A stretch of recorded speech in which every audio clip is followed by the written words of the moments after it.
दोस्तों, क्या आपको पता है कि ऋग वैदिक काल के बाद ऐसा क्या हुआ था कि उत्तर वैदिक काल में राजनीतिक, सामाजिक, धार्मिक एवं आर्थिक जीवन में एक क्रांतिकारी परिवर्तन हुआ था। ऐसा क्या हुआ था उस समय कि जो आर्य थे उन्होंने अपनी सीमाओं का विस्तार किया।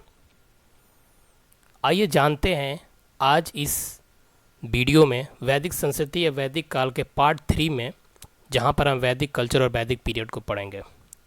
वैदिक सभ्यता, जैसे कि आप सब जानते हैं कि ऋग वैदिक काल 1500 से 1000 ईसा पूर्व में था और उसके उपरांत उत्तर वैदिक काल प्रारंभ हुआ जो कि 1000 से 600 ईसा पूर्व के आसपास था। कंप्लीटली अगर सवाल आए कि वैदिक सभ्यता क्या पीरियड क्या था, ये काल का था, तो वो था 1500 से 600 ईसा पूर्व। तो आज इस वीडियो में, जैसे कि हम इससे पहले 2 वीडियो में ऋग वैदिक काल के बारे में संपूर्ण जानकारी लिए हैं, और मैं आपको इस बात का विश्वास दिलाता हूं कि अगर आपने मेरा वो 2 वीडियो देख लिया तो उसमें लिखे हुए पॉइंट वाइज पॉइंट अगर आपने उसको लर्न किया है तो ऋग वैदिक काल से जो भी क्वेश्चन आंसर है उनका 90% आंसर आप जरूर दे पाएंगे। इसका विश्वास मैं आपको देता हूँ। ठीक उसी प्रकार से उत्तर वैदिक काल में भी हम 2 पार्ट में इसके वीडियो बनाएंगे, 1 पार्ट और 2 पार्ट में।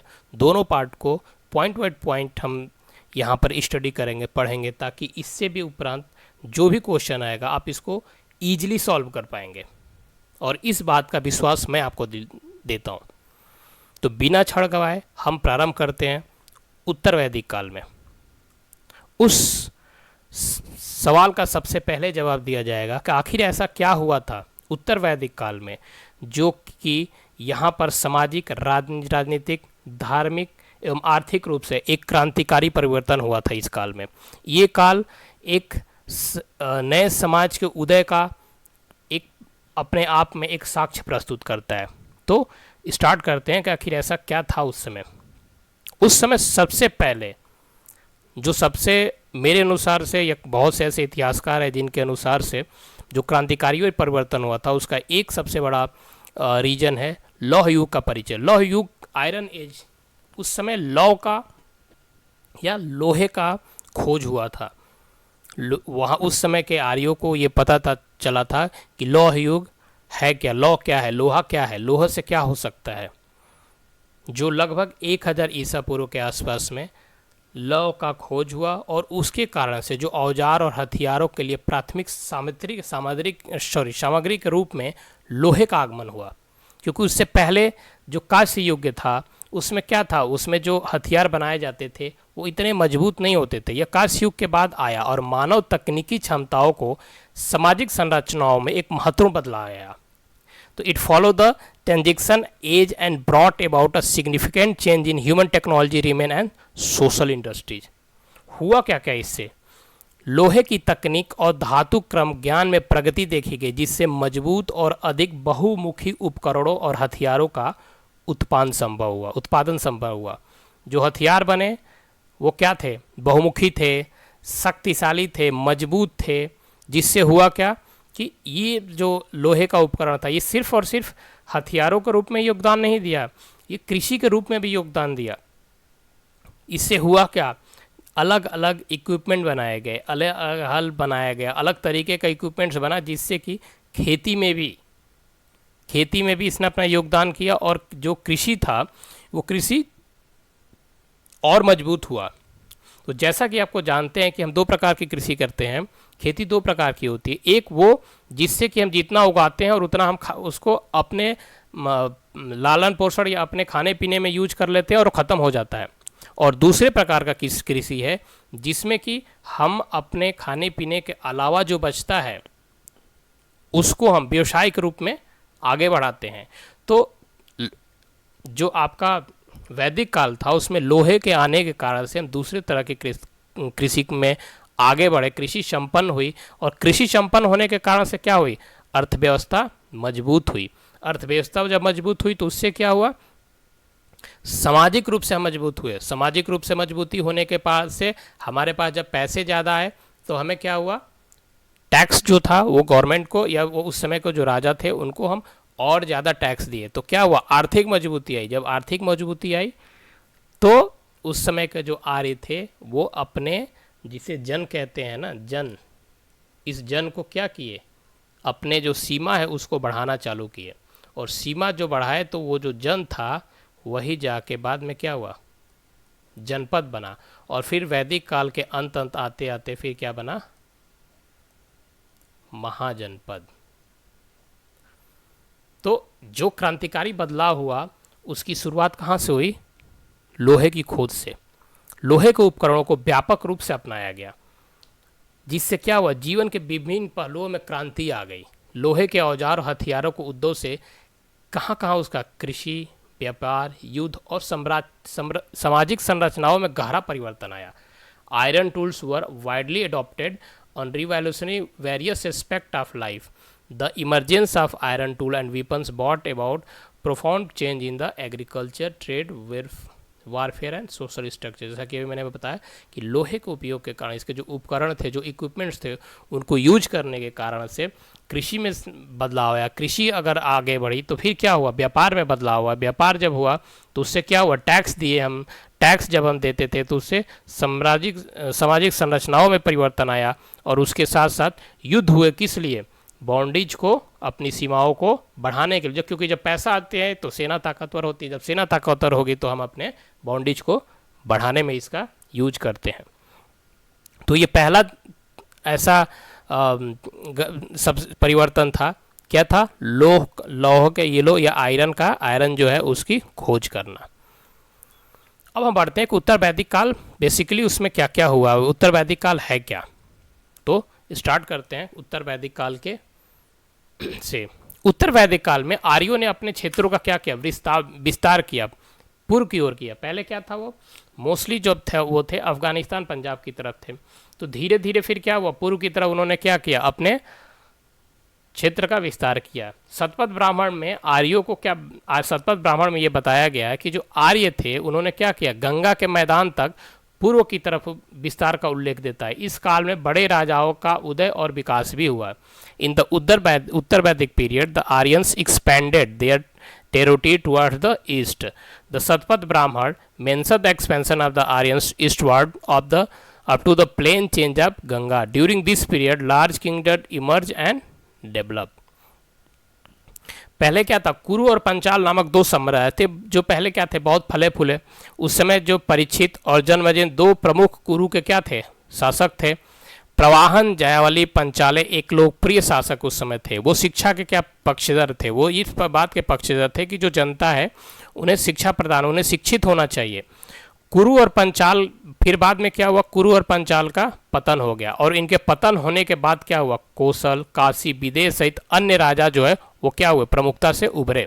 उनमें से आजाद शत्रु जो हो काशी का सबसे उल्लेखनीय क्या था, शासक था। तो Kuru Panchala kingdom furnished early Parikshit and Janameja were the two prominent Kuru rules. Pravahan Jayawali was a popular ruler of Panchals. He was a prominent of kya education. After the fall of the Kuru and Panchal, other kingdom included Kosala, Kasi, Vidya rose to the prominence, and Ajatasattu was the most notable ruler of Kasi. उत्तर वैदिक ग्रंथों में भारत के 3 अलग अलग विभागों का उल्लेख है। जो उत्तर वैदिक के ग्रंथ हैं उनमें 3 अलग अलग क्या है, विभागों का उल्लेख है। सबसे पहले विभाग मतलब क्या, एरिया मान लीजिए, आर्यावर्त जिसे उत्तरी भारत के नाम से जानते थे, मध्य प्रदेश, मध्य भारत और दक्षिण Bharat. The later Vedic text mention 3 distinction of India, Aryavarta, northern, Madhya Pradesh central and Dakshina Patha of the south Indian. अच्छा, एक चीज़ मैं आपको और बताना चाह रहा हूँ यहाँ पर, जो मैं इस प्रकार का ये मैं अगर चाहूँ तो आपको सिर्फ नोट्स जैसे उत्तर वैदिक काल लिख दूँ और उसके बारे में ये जितने यहाँ पर मैं लिखा हुआ नो, इसको मैं ऐसे भी पढ़ा सकता हूँ, ऐसे ही बोल सकता हूँ। लेकिन ये जो कम्प्लीटली ये नोट्स बनाने के पीछे का जो रीज़न है ना, वो ये है कि आप इसको नोटबुक में भी एज ए नोट्स के रूप में भी नोट कर सकते हैं और इसको बाद में भी फिर आप इसको लर्न कर सकते हैं। क्योंकि जो ये पॉइंट वाइज मैं इसमें बनाता हूँ ये एक प्रकार का नोट्स के रूप में है, और इसी नोट्स को अगर आपने लर्न किया तो मैं आपको विश्वास दिलाता हूँ कि जो भी वैदिक काल से जुड़े हुए जो भी क्वेश्चंस आएंगे उसमें से 90% 90 से 95% क्वेश्चन का जवाब आप इजीली दे पाएंगे, ये मैं आपको विश्वास दिलाता हूँ। तो शुरू करते हैं। उत्तर वैदिक युग जो लगभग 1000 से 600 ईसा पूर्व तक था। कुछ लोग यहाँ पर भी कुछ मतभेद है कि 1000 ईसा पूर्व से 500 ईसा पूर्व माना जाता है। कुछ लोग इसको 500 ईसा पूर्व भी मानते हैं। तो ये 1000 से 500 भी और 1000 से 600 ईसा पूर्व तक के आसपास का टाइम था, इसीलिए यहाँ पर लगभग लगा हुआ है। तो इसको आप ध्यान दीजिएगा। प्रारंभिक वैदिक काल के बाद आया था। क्या था? जो उत्तर वैदिक काल था वो प्रारंभिक वैदिक काल के बाद आया तथा प्राचीन भारतीय इतिहास में एक परिवर्तन युग का प्रतीक था। इसको क्या बोला जाता है? बेसिकली एक परिवर्तन युग का प्रतीक था। सामाजिक, आर्थिक, राजनीतिक और धार्मिक रूप से यहाँ पर ये एक परिवर्तन युग है। तो the later Vedic age was the last from about 1000 BC to 6000 BC, followed the early Vedic period and mark a transformative era in the ancient India history. उत्तर वैदिक काल में का तात्पर्य मतलब क्या हो? उत्तर वैदिक काल का तात्पर्य है ऋग वैदिक काल के बाद का काल। अगर आपको इस तरीके से समझ में नहीं आ रहा तो आप ये समझना कि ऋग वैदिक काल के बाद का जो समय था उसे हम उत्तर वैदिक काल कहते हैं। The late period refers to the period after the Rig वैदिक पीरियड। वह युग क्या था? धार्मिक, सामाजिक, राजनीतिक क्षेत्रों में महत्वपूर्ण विकास के लिए जाना जाता है, जो प्रारंभिक वैदिक काल की ग्रामीण और अर्ध खानाबदोश जीवन शैली से अधिक अस्थायी और कृषि प्रधान समाज की ओर बदलाव को दर्शाता है। ऋग वैदिक काल में जो प्रारंभिक व्यवसाय था वो पशुपालन था और उसके बाद कृषि थी, पशुपालन और कृषि। लेकिन उत्तर वैदिक काल में धीरे धीरे जब ये आगे बढ़ा तो उसमें पशुपालन तो था ही, लेकिन अस्थायी रूप से जो कृषि प्रधान समाज की तरफ इसके बदलाव को दर्शाता है। This era is known for the significant development in the religious, social and political sphere, making a shift from the rural and semi nomadic lifestyle of the early Vedic period to a more settle and aggressive society. इस काल में 3 परिवर्ती वेद संहिताएं अर्थात सामवेद संहिता, यजुर्वेद संहिता और अथर्ववेद संहिता के साथ साथ चारों वेदों के ब्राह्मण और उपनिषदों की रचना हुई थी। During this period the 3 subsequent Vedas, Samaveda Samhita, Yajurveda Samhita and Atharvaveda Samhita and along with the Brahmanas and Upanishad of the 4 Vedas were composed. तो इस काल में एक और महत्वपूर्ण कार्य हुआ था, वो क्या था? इस 3 जो अपने जो 3 वेद हैं उनकी रचना हुई थी और उनके साथ साथ क्या हुआ था? चारों वेदों को जो ब्राह्मण है, शतपथ ब्राह्मण हो गया, त्रिब्राह्मण हो गया, ये जो ब्राह्मण की रचना हुई थी वो भी इसी समय हुई थी और उपनिषदों की भी रचना हुई थी। इस प्रमुख युग के प्रमुख ग्रंथ जिसमें सामवेद, यजुर्वेद, अथर्ववेद, ब्राह्मण, आरण्यक और उपनिषद शामिल हैं। तो स्टार्ट करते हैं। उत्तर वैदिक काल में political life of the later वैदिक पीरियड। उत्तर वैदिक काल का राजनीतिक जीवन में क्या क्या बदलाव हुए थे और कैसा था उस समय के राजनीतिक जीवन। तो उत्तर वैदिक काल के राजनीतिक जीवन में स्टार्ट करते हैं।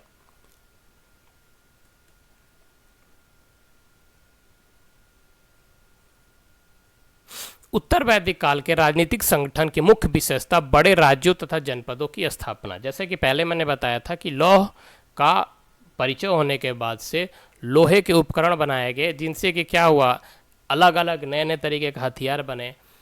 उससे कृषि समृद्ध हुई, कृषि समृद्ध हुई तो आर्थिक जीवन बेहतर हुआ। जब आर्थिक जीवन बेहतर हुआ, जब राजा के पास भी पैसे आने लगे तो राजा जो है अपने राज्यों का क्या किया, विस्तार करने लगे और उससे क्या हुआ, जनपदों की स्थापना होने लगी। The main feature of political organisation of the later वैदिक period was the established of the large state and district. जैसा कि आप जानते हैं कि पहले ऋग वैदिक काल में क्या होता था, कुल के बाद से ग्राम का विकास होता था। जैसे एक परिवार था, जब ज़्यादा परिवार हुए तो ग्राम बन गया, ग्राम जब बना तो विश्व बनता था, विश्व, और जब और विश्व मिले तो क्या बनता था, जन बनता था। तो ये 4 जो थी ये ऋग वैदिक काल में सामाजिक संरचना थी। लेकिन इस यहाँ पर क्या हुई, और जो जन है वो मिलकर किस चीज़ का स्थापना किए, जनपद का। तो यहाँ पर क्या हुआ, जनपद की भी स्थापना होने लगी। बड़े राज्य और जनपदों की क्या हुई, स्थापना हो गया। उत्तर वैदिक काल में कई जनजातियां थी और जनों ने मिलकर क्या किया, जनपद या राष्ट्र, ये शब्द पहली बार इसी काल में सामने आया। जनपद, राष्ट्र, जनपद या राष्ट्र, ये सबसे पहले किस समय में आया, अगर ये सवाल आए तो उत्तर वैदिक काल में, इसी समय इसका क्या हुआ, निर्माण हुआ। In the late Vedic period many tribes and janas come together, जो बहुत से आदिवासी जनजाति थे और जो जन थे वो सब ने मिलकर क्या निर्माण किया, जनपद का निर्माण किया। टू फॉर्म जनपद आ राष्ट्र। This term first appear in this period. इससे क्या हुआ, जब सभी लोग साथ मिले तो क्या हुआ, इससे क्या हुआ, शाही शक्ति और राज्य का क्या हुआ, आकार बढ़ गया। और जब जब ज़्यादा जन मिला तो जनपद बना, जनपद बना तो क्या हुआ, शक्ति जो थी राजा की वो और बढ़ी। और फिर क्या हुआ, जब शक्ति बढ़ी तो इन लोगों को मिलने से क्या हुआ, राज्यों का आकार भी बढ़ा। अब उसके बाद क्या हुआ, पहले क्या ऋग वैदिक काल में जो युद्ध होते थे मोस्टली गायों के लिए होते थे, लेकिन इस समय क्या हुआ, उत्तर वैदिक काल में क्षेत्रों के लिए भी युद्ध लड़ने जाने लगे। This increase the royal power and size of the state was begin to be fought not only for the cow but for the territory also. उत्तर वैदिक काल में राजतंत्र था। राजा का राज्याभिषेक के समय राजसूय योग का अनुष्ठान किया गया था। उत्तर वैदिक काल में क्या था, राजतंत्र था उस समय, लेकिन और राजा का जब राज्याभिषेक जब हो रहा था तो उस समय क्या हुआ, राजसूय के यज्ञ का अनुष्ठान किया गया। This was the monarchy of the later वैदिक period. The ritual of Rajasuya yajna was performed at the time of coronation of the king. तो यहाँ पर आपको ये समझ में आया होगा कि उत्तर वैदिक काल में राजा के जब राज्याभिषेक हो रहा था उस समय राजसूय योग का अनुष्ठान किया जाता था। आगे बढ़ते हैं।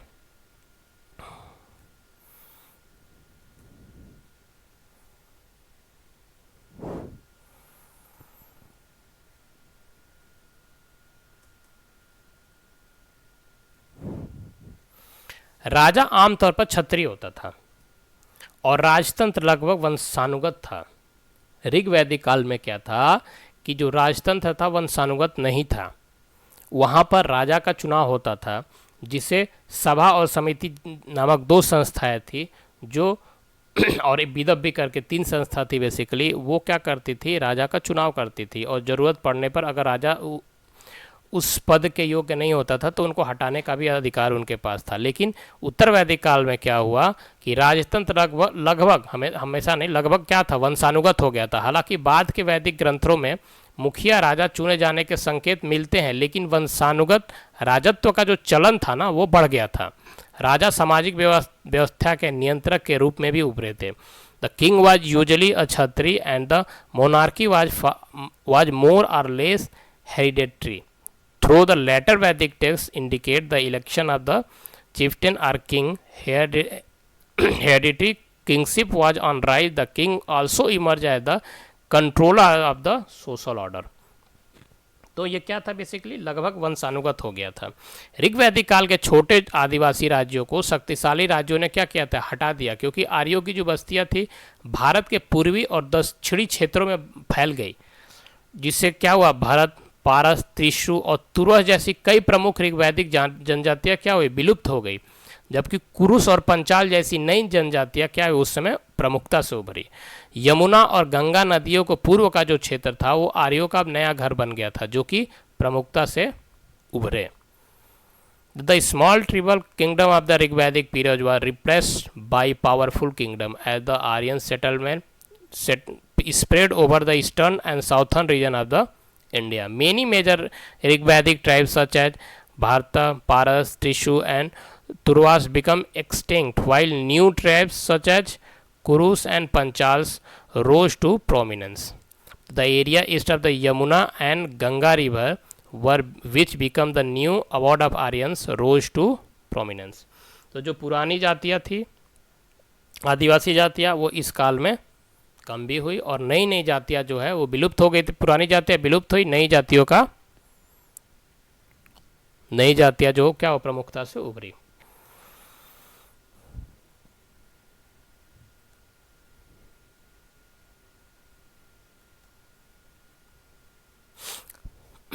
राजा की शक्ति जो था, राजा की शक्ति और प्रतिष्ठा उसके द्वारा किए जाने वाले विभिन्न अनुष्ठानों से और बढ़ गई। उस समय क्या था, और अनुष्ठान, राजा जो थे वो और अनुष्ठान कर रहे थे, जैसे कि क्या था, राजसूय यज्ञ था। इसके बारे में माना जाता है कि उससे सर्वोच्च शक्ति प्राप्त होती थी। जब राजसूय युग होता था तो ये माना जाता था कि इस यज्ञ के बाद से राजा को सर्वोच्च शक्ति मिलेगी। अश्वमेध यज्ञ जिस क्षेत्र में शाही घोड़ा दौड़ता था उस पर पूर्ण अधिकार हो जाता था। वाजपेयी आपने देख भी रखा था, अगर आपको याद हो हमारे रामायण में, रामचरितमानस में, जो हमारे पवित्र ग्रंथ हैं, उसमें क्या हुआ था, राजा जो प्रभु श्री राम का जो घोड़ा था उनको उन्हीं के पुत्र लव कुश ने क्या किया था, बांध लिया था। तो वो बेसिकली कौन सा यज्ञ था, अश्वमेध यज्ञ था। जहाँ जहाँ घोड़ा जाएगा, अगर उस घोड़े को किसी ने चुनौती नहीं दिया, और अगर किसी ने चुनौती दिया तो फिर अश्वमेध जो घोड़ा छोड़ा जाता था उसके मालिक से उन्हें युद्ध करना पड़ता था। दूसरा क्या था, वाजपेयी था, जिसमें शाही रथ दौड़ता था और उस दूसरों के खिलाफ जीतता था। तो ये 3 प्रकार के यज्ञ थे जो उस समय बहुत प्रचलन में थे, और राजा की इससे क्या हुआ था, राजा की शक्ति और प्रतिष्ठा उसके द्वारा क्या होती थी, बढ़ जाती थी। अब इसमें क्या था, उत्तर वैदिक काल में देश के जिस भाग पर राजा शासन कर लेता था उसी के आधार पर राजाओं के क्या के अलग अलग उपाधियाँ दी जाती थी। जैसे कि अगर जो राजा है वो राजा अगर मध्य साम्राज्य का है, मध्य साम्राज्य पर अगर उसने विजय पाया तो उस राजा को क्या, उस समय उसको क्या बोला जाता था, राजा। लेकिन अगर पूर्वी साम्राज्य ईस्टर्न किंगडम पर अगर वो कंट्रोल अपना कर लिया तो उसको सम्राट बोलते थे। अगर साउथर्न किंगडम या दक्षिणी राज्य पर कंट्रोल करता था तो उसे भोज बोला जाता था। ठीक उसी प्रकार से अगर नॉर्थर्न किंगडम पर वो अपना राज्य कर लेता था तो उसे क्या बोला जाता था, विराट। और पश्चिमी राज्य पर करता था तो स्वराट। ये आपको लर्न करना होगा क्योंकि इस टाइप के क्वेश्चंस आते हैं कि मध्य साम्राज्य या मिडिल किंगडम में जो भी राजन अगर उसको कंट्रोल या विन कर लेता था तो उसको क्या वहाँ पर उसके शासक को क्या कहा जाता था, तो राजा कहा जाए। इसी प्रकार से अलग अलग जो है इसको लर्न करना बहुत ही इम्पोर्टेंट है।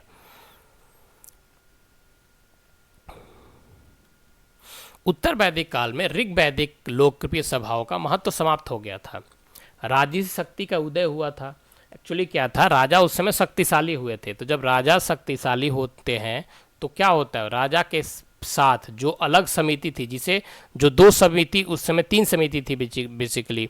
तो कौन कौन सी थी, एक थी सभा और दूसरी क्या थी, समिति। ये कब थी, ये थी आपका ऋग्वैदिक काल में। और एक और था विदत।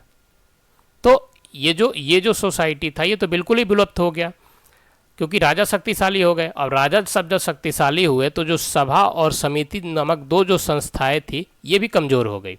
ये थी लेकिन पहले जैसा उनका अस्तित्व नहीं था। उनके चरित्र में क्या हुआ था, बदलाव हो गया था। पहले सभा में क्या था, पहले सभा में राजा के जो मेन सलाहकार होते थे वो होते थे जो राजा को सलाह देते थे। और दूसरी जो समिति होती थी, समिति में पूरा उस राज्य के जितने भी जन होते थे या जितने उस समिति के कह सकते हैं कि लोग जो होते थे वो सब समिति में होते थे, जो समय समय पर राजा के कार्यों में सलाह अगर की ज़रूरत पड़ी तो सलाह यहाँ पर देते थे। विदत जो एक ऐसी संस्था थी जिसमें जो भी सामाजिक कार्य होते थे, जैसे वर वधू की स्वागत करना हुआ, किसी प्रकार का फंक्शन हो, वो सारी संस्थाएं विदत के थ्रू होती थी। तो इस समय उत्तर वैदिक काल में विदत जो था ये पूरी तरह से गायब हो गया। और सभा और समिति जो थी, हालांकि वो अभी भी थी लेकिन उनका जो चरित्र था वो बदलाव हो गया था। उन पर अब राजकुमारों का और जो अमीर कुलीन थे उनका प्रभुत्व हो गया था। तो सभा और समिति नामक जो संस्था थी वो थी जरूर लेकिन उनका प्रभाव खत्म हो चुका था। इन द लेटर वैदिक period the importance of Rig Vedic popular assemblies declined and the princely power role. The Vidat disappeared completely and Sabha and Samiti, though still in existence, changed in their character. They were now dominated by the princes and the rich nobles. महिलाओं को अब सभा में बैठने की अनुमति नहीं थी, जिस पर अब जो कुलीन थे और ब्राह्मणों का जो प्रभुत्व था। Women's were no longer allowed to seat in the assembly which was now dominated by the nobility and the Brahmins.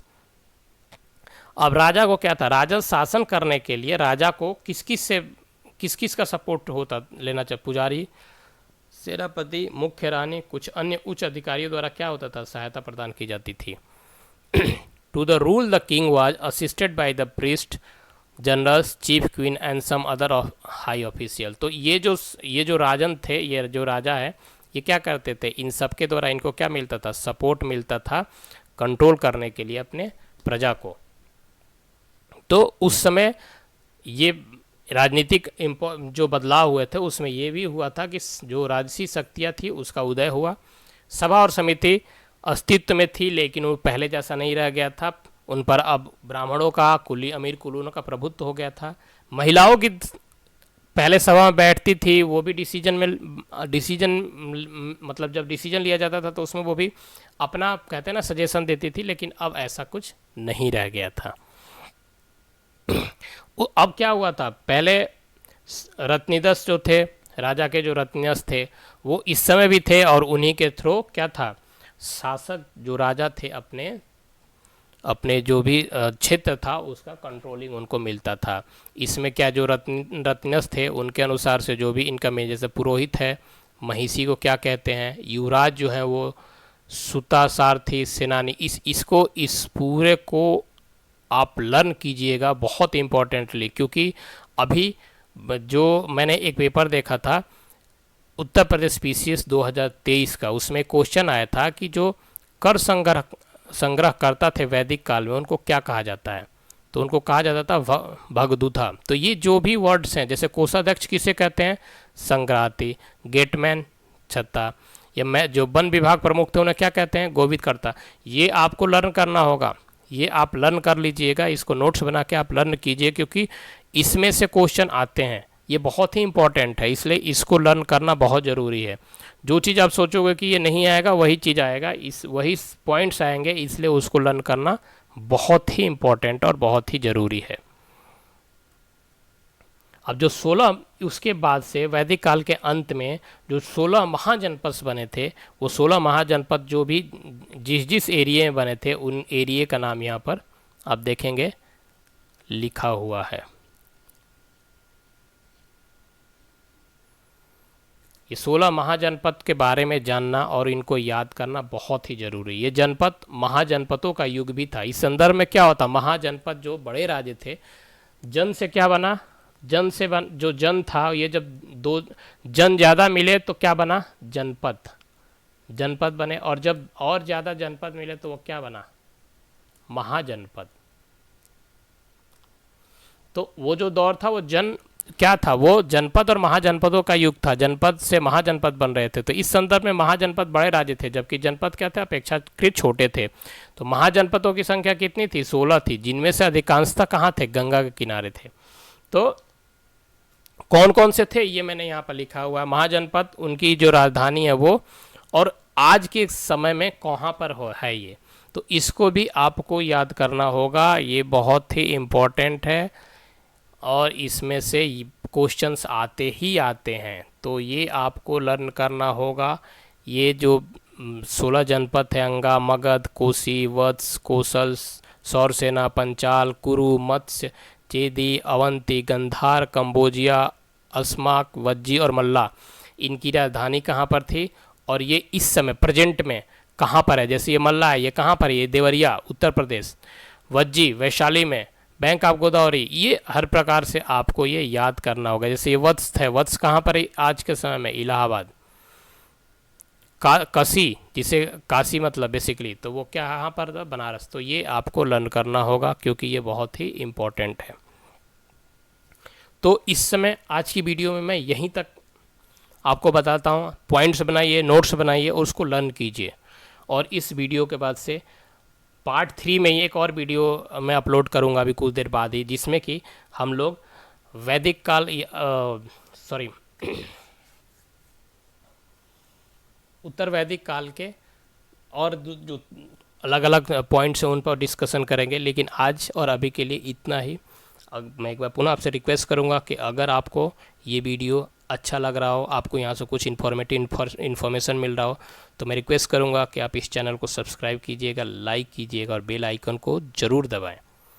दोस्तों, ये जिस तरीके से मैं ये पढ़ाता हूँ, ये सिर्फ़ और सिर्फ ये है कि आपको वीडियो देखने के साथ साथ, पढ़ने के साथ साथ आपको रिटेन में नोट्स भी मिल जाए, और इस नोट्स को आप अपने यहाँ, आप अपने डायरी पर या अपने नोटबुक पर लिख सकें, जिससे कि बाद में आप लर्न करें। अगर मैं चाहूँ तो सिर्फ टॉपिक्स यहाँ पर लिखूं और उस टॉपिक्स का एक्सप्लेनेशन ऑडियो के थ्रू मैं ज़रूर कर दूं, लेकिन वो बहुत ज़्यादा आपको बेनिफिशियरी तो होगा, लेकिन जब कभी ज़रूरत पड़ेगी रिवीजन के लिए तो फिर से आप वीडियो देखना पड़ेगा।